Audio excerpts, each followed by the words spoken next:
Assalamualaikum warahmatullahi wabarakatuh. Kami dari kelompok China akan membahas mengenai posisi China pada konflik Ukraina dan Rusia.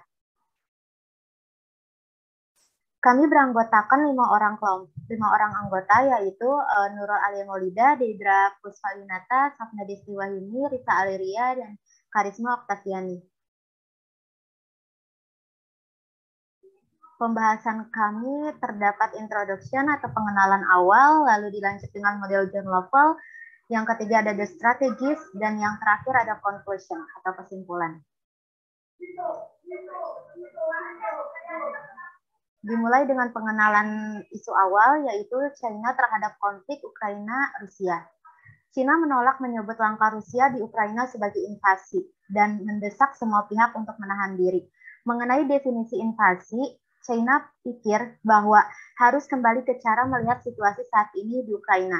Masalah Ukraina memiliki latar belakang sejarah yang sangat rumit yang berlanjut hingga hari ini.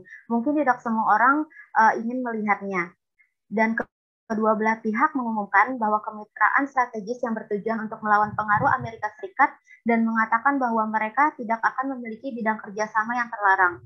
China dan Rusia telah mengembangkan kemitraan yang erat selama bertahun-tahun. Tetapi tindakan Rusia di Ukraina menempatkan China yang memiliki prinsip kebijakan luar negeri non-intervensi yang sering dinyatakan dalam hal ini berada di posisi yang canggung. Hal ini secara independen memutuskan dan menerapkan diplomasi dan strateginya sendiri sesuai dengan penilaian dan kepentingan strategisnya sendiri. Dan China juga ingin menambahkan bahwa setiap kali kepala negara bertemu, mereka tentu saja akan bertukar pandangan tentang masalah yang menjadi perhatian bersama. China diperkirakan akan mendukung Rusia secara diplomatik dan mungkin secara ekonomi jika terjadi invasi ke Ukraina, tetapi tidak secara militer. China percaya bahwa pintu solusi damai untuk masalah Ukraina belum sepenuhnya tertutup dan tidak boleh ditutup. Saat ini untuk menghindari konflik yang semakin intensif, China akan terus mempromosikan perdamaian dan pembicaraan dengan caranya sendiri. China mengatakan bahwa masalah Ukraina memiliki sejarah yang kompleks dan evolusi situasi adalah hasil dari efek gabungan dari berbagai faktor yang terjadi. Bisa di next. Lalu selanjutnya masuk kepada model strategi yang dilakukan oleh China. Kelompok kami mengambil model John Lovell. Dalam hal ini, menurut John Lovell, dalam menganalisis interaksi suatu negara dengan negara lain dapat ditentukan melalui dua aspek, yaitu strategi yang dibuat oleh para pengambil keputusan berdasarkan strategi yang diambil oleh negara lain, dan yang kedua ada strategi yang dibuat oleh para pengambil keputusan berdasarkan pada pertimbangan stabilitas nasional relatif mereka. Dengan demikian, strategi politik luar negeri dapat dibagi ke dalam 4 tipe, yakni leadership strategi, concordance strategi, accommodation strategi, dan confrontation strategi. Dalam hal ini, China sangat dekat dengan concordance strategi maupun accommodation strategi. Mengapa model John Lovell sangat terkait dengan China dalam permasalahan konflik ini? Awalnya, China kemudian mendesak Amerika Serikat untuk menyikapi kekhawatiran Beijing dengan amat sangat serius. Negara komunis itu juga meminta Amerika Serikat jangan merecoki kepentingan dan merusak hak-hak China dalam menangani masalah Ukraina dan Rusia. China sendiri sebelumnya menyatakan bersedia menjadi mediator untuk mendamaikan dua pihak yang bersiteru. China ingin bekerja dengan komunitas internasional untuk melaksanakan mediasi yang diharuskan bila dibutuhkan. Hubungan bilateral antara Rusia dan China merupakan hubungan bilateral yang paling krusial di dunia dan juga berpengaruh dalam perdamaian, stabilitas, dan perkembangan dunia. Dalam hal ini pula, China tidak bisa membela Rusia dalam segi militer untuk melindungi kepentingan nasionalnya. China juga ingin konflik Rusia dan Ukraina segera berakhir secara damai. Oleh karena itulah, posisinya China agak sulit di sini. Jadi mereka akan masih mencoba mencari langkah strategis dalam hal ini. Nah, dalam hal ini pula lah yang menjadikan concordance strategi yang paling sesuai dengan apa yang sedang dialami oleh China. Mungkin selanjutnya concordance dan accommodation strategi akan dijelaskan oleh rekan saya.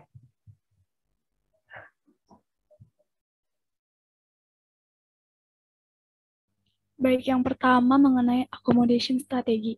Accommodation strategi merupakan sebuah tindakan di mana negara mengambil kebijakan untuk menjadi fasilitator dan menengahi ketidaksepahaman antar aktor.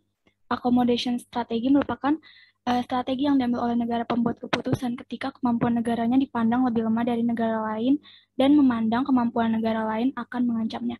Maka dari itu, sikap dari negara pembuat keputusan dalam strategi ini adalah dengan menyesuaikan diri melalui kegiatan diplomasi, yaitu negosiasi. Dalam hal ini, Cina menjadi salah satu bukti negara yang mampu menjadi akomodasi dalam konflik Rusia dan Ukraina. Cina mencoba menjadi posisi netral agar tidak merugikan Ukraina, tapi juga tidak membela Rusia yang melakukan invasi. Dengan netral atau abstain memperlihatkan bahwa Cina ingin terlibat dengan kegiatan diplomatik dan mau menjadi fasilitator atau mediator dalam menyelesaikan masalah. Dalam pidatonya, Cina juga selalu menyerukan dan mendesak untuk diadakannya dialog dan negosiasi damai antar pihak yang berkonflik. Dalam hal ini, banyak pihak yang berpendapat bahwa Cina akan mendukung setiap langkah Rusia. Namun, Cina akan berpikir ulang sebelum mengerahkan militernya untuk membantu Rusia dalam konflik ini. Selanjutnya. Yang kedua adalah concordance strategi. Strategi ini merupakan tindakan strategi sebuah negara dalam mengambil kebijakan, tetapi terdapat unsur berat sebelah di dalamnya, sehingga terdapat potensi negara tersebut juga memikirkan kepentingan negaranya sendiri. Concordance strategi memiliki definisi, yaitu suatu strategi yang mengacu pada kepentingan yang saling menguntungkan. Hal ini ditandai dengan adanya hubungan yang harmonis antar negara superior dengan negara inferior guna menghindari potensi munculnya konflik antar negara. Pola strategi konkordansi melihat strategi yang dikeluarkan oleh negara superior merupakan strategi yang berpotensi untuk mendukung kepentingan nasional negara inferior.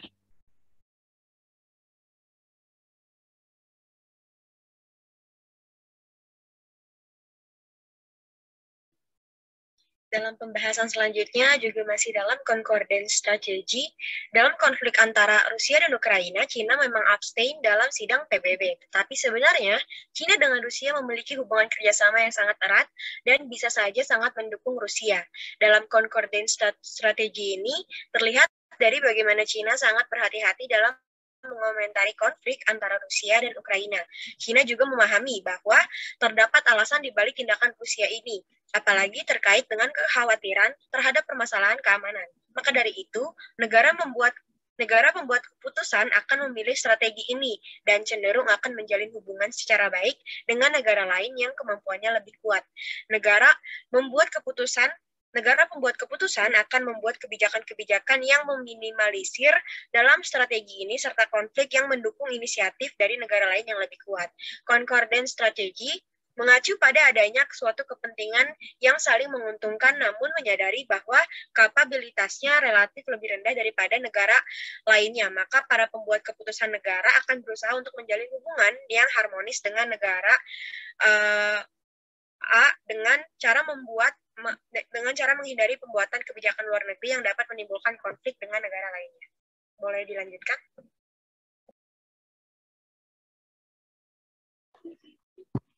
Baik, selanjutnya kita beralih ke kebijakan diplomasi Cina. Nah, para pemimpin Cina sendiri mengekang diri agar negara itu tidak turun tangan dalam masalah dalam negeri negara lain dan mengharapkan negara-negara lain itu tidak mencampuri urusan dalam negerinya. Bahkan dalam cuitannya, diplomat ternama Liu Xiaoming itu kembali menegaskan kalau Cina itu tidak pernah menyerbu negara-negara lain atau terlibat dalam perang proksi. Seraya dia juga menambahkan kalau Cina itu memegang komitmen terhadap perdamaian, namun dalam langkah yang mengejutkan, Cina juga abstain dalam pemungutan suara di Dewan Keamanan PBB untuk mengecam invasi Rusia ke Ukraina. Sejumlah analisa sebelumnya juga memperkirakan Beijing akan mengikuti langkah Rusia memveto mosi. Tapi fakta bahwa Cina tidak melakukan veto dinilai sebagai kemenangan bagi Barat dan menjadi isyarat sikap tak mencampuri urusan dalam negeri negara lain. Namun demikian, Cina jauh mengecam situasi yang terjadi. Bahkan juru bicara Menlu, Wang Wenbin, bahkan menolak menggunakan istilah invasi untuk mendeskripsikan apa yang dilakukan Rusia terhadap Cina. Cina juga mengakui integritas teritorial Ukraina, tetapi sejauh ini dia menolak untuk menyebut invasi Rusia apa adanya. Next slide.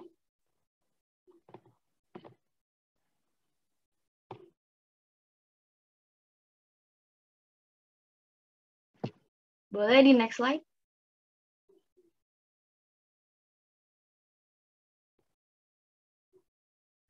Oke, selanjutnya masih di kebijakan diplomasi Cina.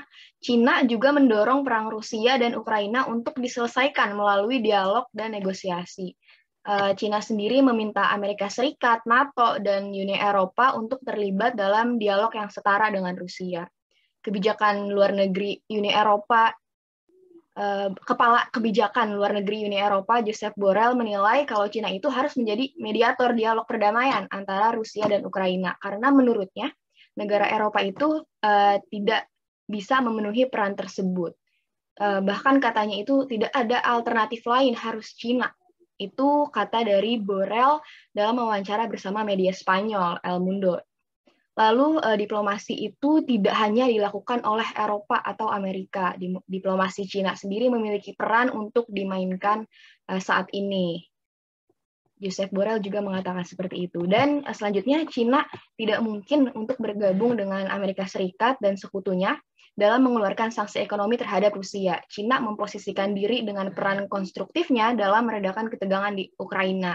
Dan hasilnya Ukraina bersedia untuk menjaga komunikasi dengan Cina dan Cina memediasi untuk realisasi gencatan senjata. Boleh dilanjutkan oleh rekan saya?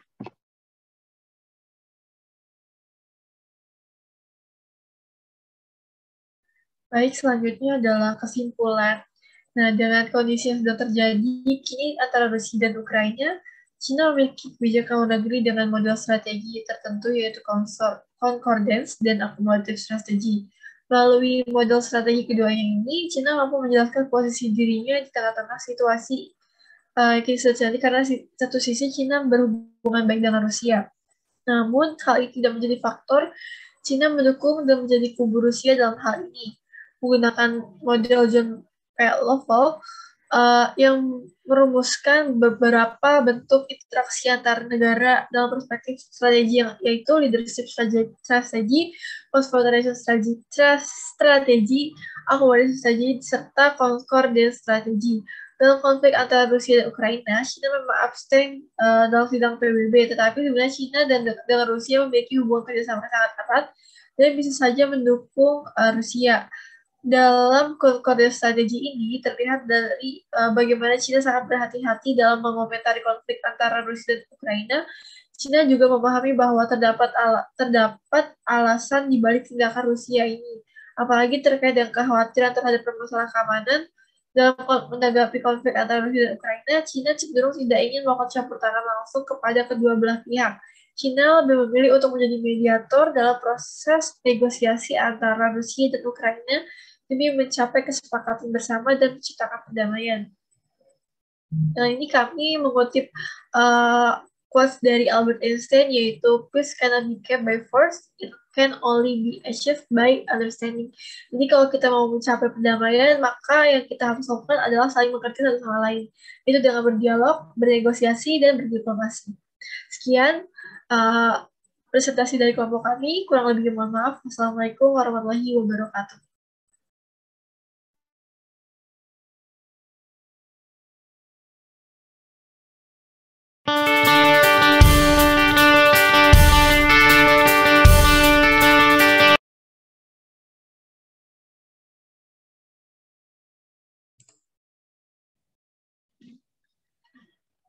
Oke, baik.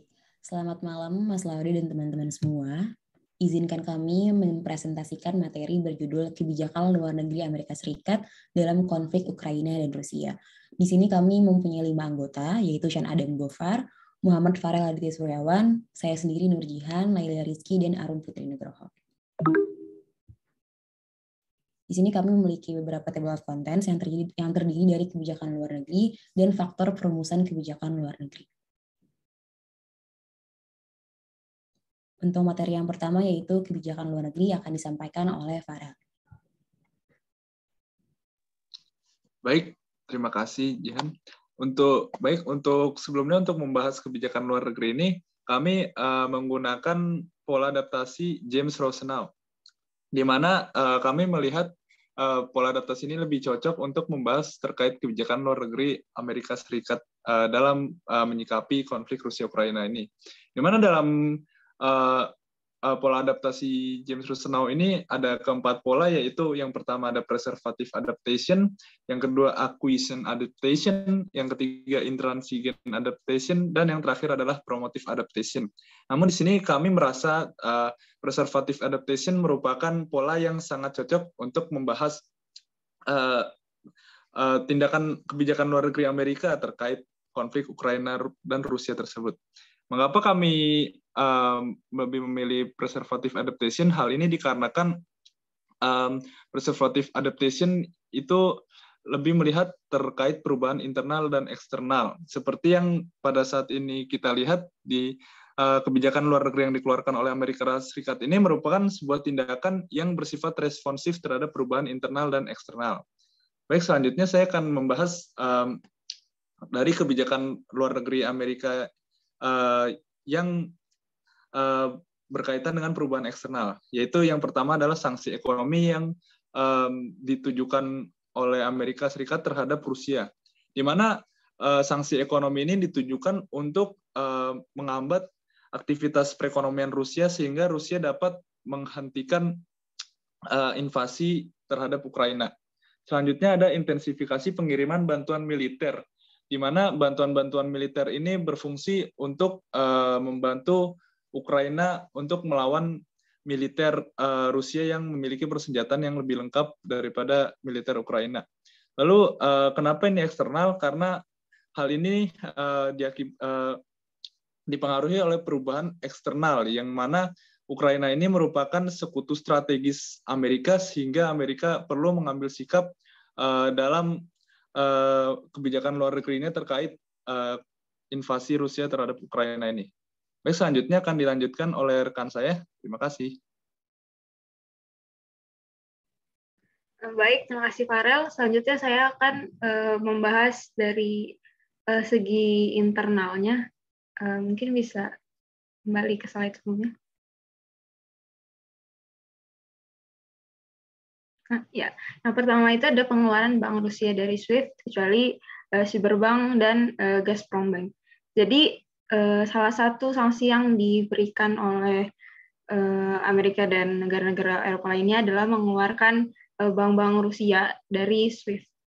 Kecuali ada dua bank, yaitu Cyberbank dan Gazprombank, di mana mereka itu nggak dikeluarkan dari SWIFT karena kedua bank ini merupakan bank yang menerima pembayaran gas alam yang mana dikirimkan dari negara-negara Eropa yang mengimpor gas dan minyaknya dari Rusia. Jadi kedua bank ini tidak dikeluarkan oleh negara-negara Eropa karena untuk kebutuhan negara-negara Eropa tersebut itu sendiri.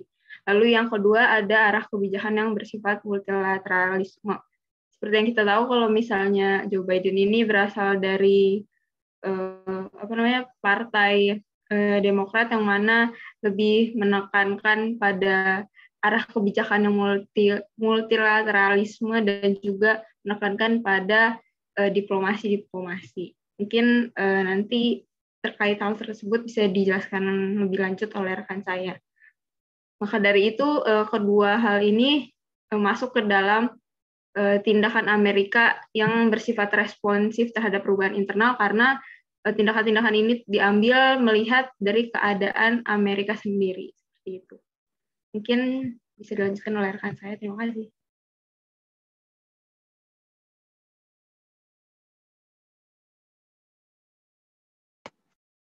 Oke, selanjutnya kita masuk ke faktor perumusan kebijakan luar negeri. Dalam hal ini, faktor perumusan kebijakan luar negeri ada 3. Yang pertama ada eksternal. Untuk external change yang pertama adalah situasi Ukraina yang bertambah genting. Ketidakstabilan situasi ini tergambarkan saat Presiden Ukraina Volodymyr Zelensky meminta bantuan keuangan dan sanksi terhadap Rusia kepada Amerika Serikat via telepon.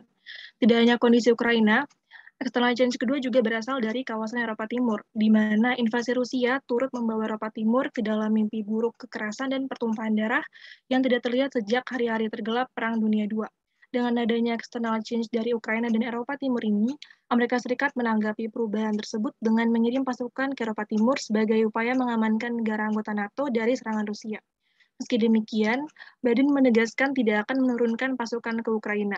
Kebijakan ini terkait dengan inflasi Amerika Serikat yang menembus angka 7%. Presiden Joe Biden telah menghabiskan modal diplomatik yang sangat besar untuk melawan agresi Rusia terhadap Ukraina. Jika bersikeras membantu Ukraina, anggaran negara akan terfokus pada militer, sehingga inflasi akan melambung ke angka 10 hingga 11%. Selain itu, Amerika Serikat pun tengah membenahi ekonomi sebagai imbas pandemi COVID-19 dan melakukan pembangunan infrastruktur. Namun, Amerika Serikat tetap secara responsif menjatuhkan sanksi terhadap Rusia, mulai dari melumpuhkan ekonomi Rusia, pembekuan lembaga keuangan, hingga pembatasan akses teknologi.